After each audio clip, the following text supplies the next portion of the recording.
who joins us from there. Mairead, after several missteps, some would say, relating to the climate, is now the moment of truth for Emmanuel Macron? Well, the president certainly took a gamble when he set up this citizens' convention, as he did in the wake of the Yellow Vest protest movement, when he was accused of being out of tune with the opinions of the French public. And now, indeed, is a moment of truth, if you will, his chance to deliver a roadmap in response to this report. 600 pages of it, of course, put together by those 150 citizens randomly selected. It will be a delicate balancing act, though, for the president, of course, coming off the back of that huge green wave we've just mentioned in the municipal elections across France yesterday. There's, of course, a huge call for green recovery in the wake of the COVID-19 crisis as well. The challenge for the president will be to heed these suggestions. There's nothing worse than engaging in such a wide public consultation with these members and then ignoring what he said. At the same time, he can't simply green light a raft of proposals without proper consultation.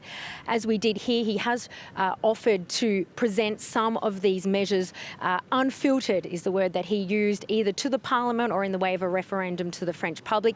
There are 2 of 149 measures that the group here today are calling on the president to go push forward towards a referendum. And the challenge for the president today will be to prove that he's not only willing to demonstrate ambition, there's no lack of that, but willing to act on it. So, Mairead, how's this report then actually been received more widely in the community?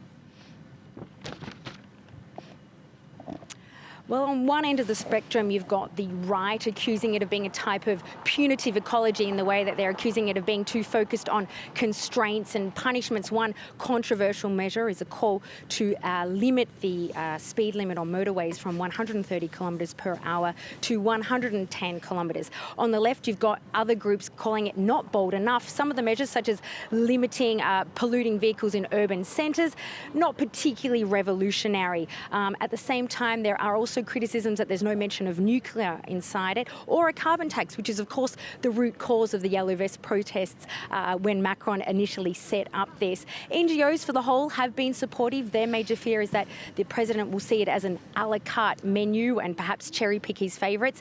But overall, the French public seem to be in favour of these measures. A poll conducted by a major French newspaper and radio station suggests that 62% of the French people that were familiar with the measures thought that they were both realistic and effective. The question now will be, does the president agree? Mairead, thanks so much. Mairead Dundas, our environment editor there at the Elysee Palace.